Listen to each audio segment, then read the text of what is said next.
YouTube, what is going on? It's the Daryl Talk 23. I'm back with another video. Before we get into the video, YouTube, I need you to hit the like, comment, and subscribe button. Turn on that post notification bell while you at it. We got a true crime video. We got the teen who burned her mom to death and blocked it. Let's get straight into it.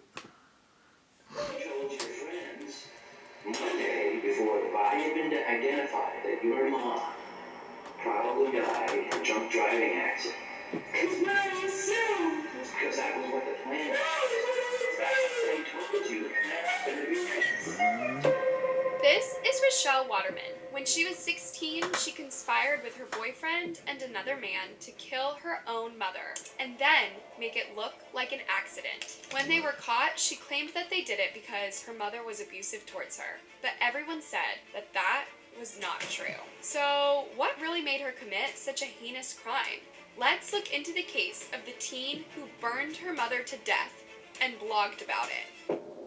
On Sunday, November 14th, 2004, in a tiny town called Craig, located on an island in Alaska, police received a call that a hunter had found a burning van in the woods with potential human remains in it. They rushed to the scene and found the car still smoldering, and inside it was something totally horrific.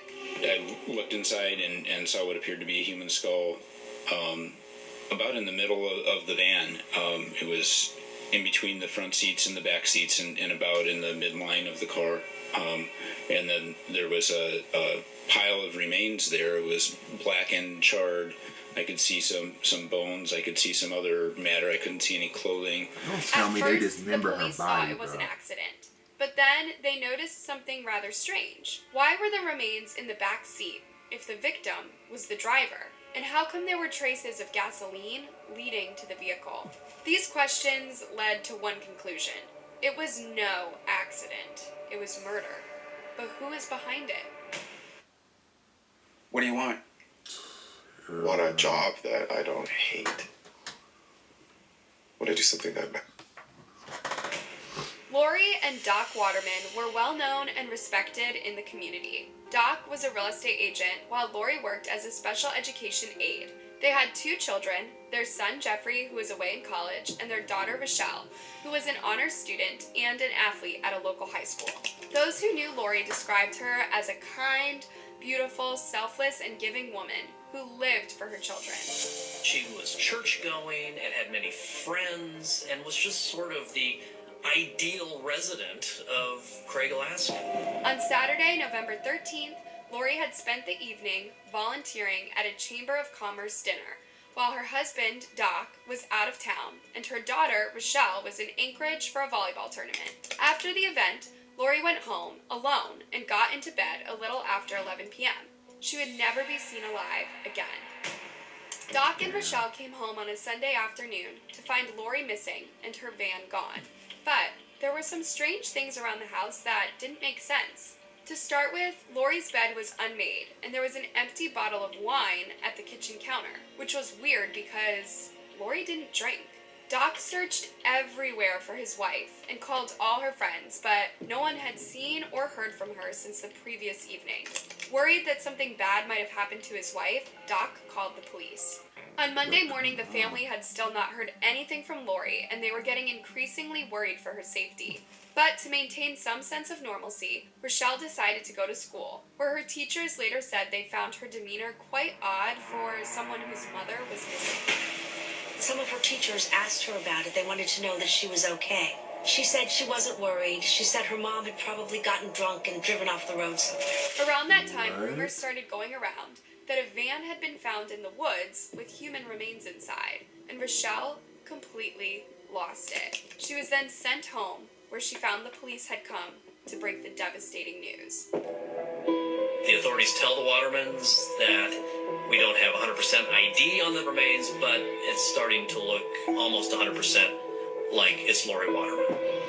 The family was completely shaken by this news, but their grief soon turned to horror when they learned that Lori had been murdered. How was this even possible? Lori was a beloved member of the community. Who would want to harm her? Immediately after Lori's remains were confirmed, investigators got a warrant to search the Watermans' residence.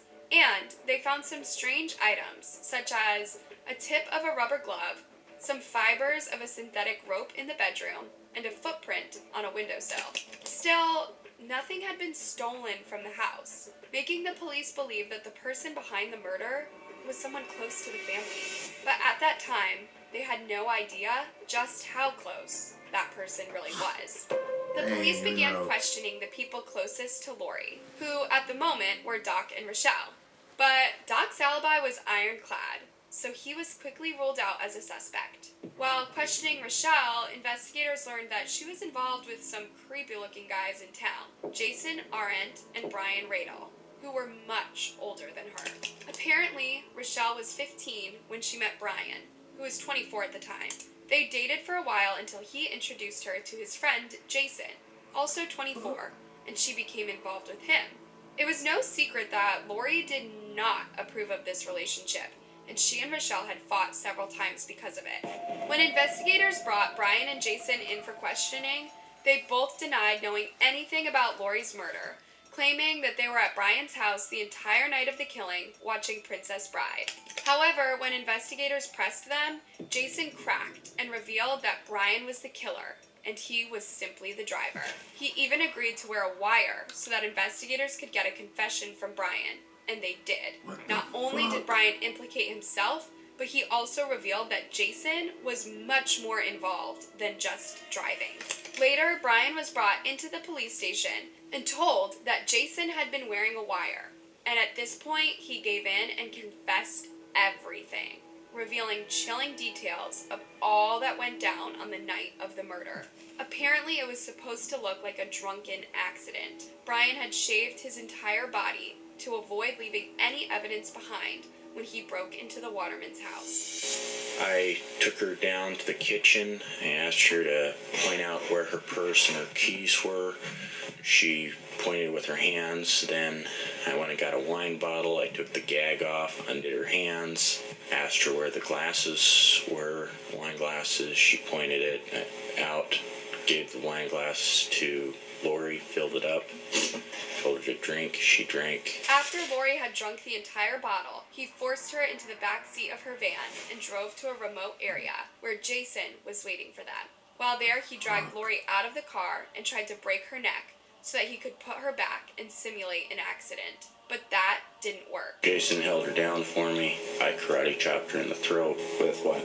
The side of my hand. When that failed, this monster then hit the poor woman on the throat multiple times with a flashlight and eventually choked her to death. But before she died, Lori had something to say. She did say something. What was it? Could you make it out? Said, "Can I ask a question?"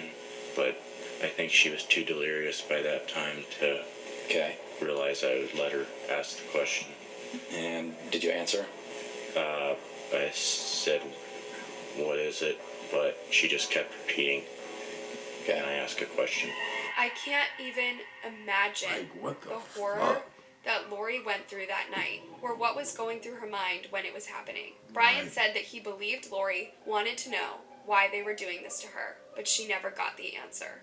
We knew at that point that the car crash scenario would never work. Okay. Because the damage was completely inconsistent with it. When these two sickos realized that they could no longer stage an accident, they drove further into the woods and lit the van on fire with Lori inside of it. I think the ghost fucked my husband. Niggas like that, bro. I hope they get shit beat out of them in prison. Technically, it was... Fuck. That shit don't make no sense. Now, after this confession, investigators wanted to know why they did it. What did Lori ever do to them to make them kill her in such a brutal way? The answer is totally shocking. Apparently, these two sickos thought that they were protecting Rochelle. Rochelle had a blog called My Crappy Life, in which she described her life in Craig as hell, and complained about her mother being abusive towards her. In one entry she wrote, "My Crappy Life, the inside look of an insane person. Location, Hell, Alaska." In the blog, she claimed that Lori, whom she referred to as female parental unit, criticized her weight, read her mail, and once went psycho bitch on her and pushed her down the stairs. On the day that police confirmed that Lori had been murdered, Rochelle wrote this on her blog. Just to let everyone know, my mother was murdered. I won't have computer access until the weekend or so because the police took my computer to go through the hard drive. Jason said that Rochelle had told him about the abuse that her mother inflicted upon her, and that she even had the bruises to prove it. He claimed that it was Rochelle who came up with the idea of killing her own mother. And she said that she thought it would be better if her mother wasn't around anymore. When Rochelle was brought in for questioning, she completely denied ever saying those words, claiming that she had no idea that Jason and Brian were planning to kill her mother. I believe that somehow, probably very unwittingly, you are a catalyst in this whole incident. Okay? There's a possibility that they may have misunderstood something you have said about relationships and disapproval of your mother and things along those lines that have motivated them to do this thing. Okay? I highly doubt Jason would do anything like that. I just really don't think so. Even just not, no, he wouldn't. She did admit that she had been fighting with her mom over her choice of clothes, boyfriends, and her recent interest in the occult, and claimed that her mom had done some pretty bad things to her. Once I was laying there and she came to hit me with a baseball bat on my legs, and she tried to push me down the stairs. She even alleged that her mom had once threatened to jab her with a knife and sell her off as a lady of the night as punishment for something she had done. Now, it's good to note that the police never found any evidence to support these accusations, and many people who knew Lori, including family members, said they were false. Investigators also found a letter that Lori had written to Rochelle saying, "My dearest daughter, I'm sorry things between us are tense right now. Please don't feel like I think you're a bad person because you're not. I know I worry too much about you, but that's what moms do when they love their daughters as much as I love you." Rochelle kept insisting that while Jason had offered to help get rid of her mother, she said no and had no idea that the two would carry it out. However, detectives wanted to know how then she knew her mom had died of drunk driving before her body was even found. At this point, Rochelle gave in and confessed. According to Rochelle, the initial plan was not to kill her mother, but to get her emancipated from her parents. But Jason brought up the idea of murder. The three of them plotted together, with Rochelle telling them the perfect day to carry out their evil plan. On November 19th, 2004, Rochelle, Brian, and Jason were arrested and charged with 10 counts, including conspiracy to commit murder, kidnapping, burglary, and first degree. Brian pleaded guilty and was sentenced to 99 years in prison, while Jason, who didn't commit the actual murder, received 50 years. Rochelle pleaded not guilty to her charges and went to trial in January 2006, with both Brian and Jason testifying against her. The trial, however, ended in a hung jury and had to be retried in 2011. She was found guilty of a much lesser charge of criminally negligent homicide and sentenced to 3 years in prison, which is basically a slap on the wrist considering what she did. She is now out and her blog is still running. Some of her previous posts have been removed. What do you think about this case? Did Rochelle get off easy? Hell Let me know your thoughts in the yeah! comment section, and don't forget... Nigga, she got her mom killed and only got 3 years? And that was back in 20... She's been out. Bruh, come on, bruh. She only did 3 years and she got her... Like, what is her dad and brother saying? What, they don't... Man, this... Oh, Lord. Oh, no, man. That was only 3 years and you got your mama killed. But YouTube, if you're rocking with the channel, leave me a like, comment, and subscribe. Catch me on the next one.